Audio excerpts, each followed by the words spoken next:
Assalamualaikum warahmatullahi wabarakatuh. Gimana kabarnya? Mudah-mudahan kalian dalam keadaan sehat walafiat. Patepang deui sareng Miss Lenia dina pelajaran bahasa Sunda. Materi pada hari ini yaitu natamu ka babaturan, bertamu ke rumah teman. Dina natamu ka babaturan kudu ngagunakeun basa nu merenah. Kitu deui dina ngajawab tamu.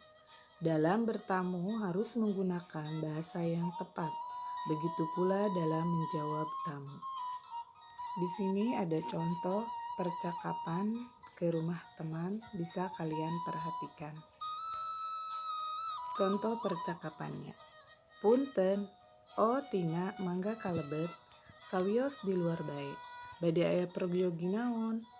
Neni, saurna gaduh kembang anyar. Abdi bade ningali penasaran. Oh, mangga baik.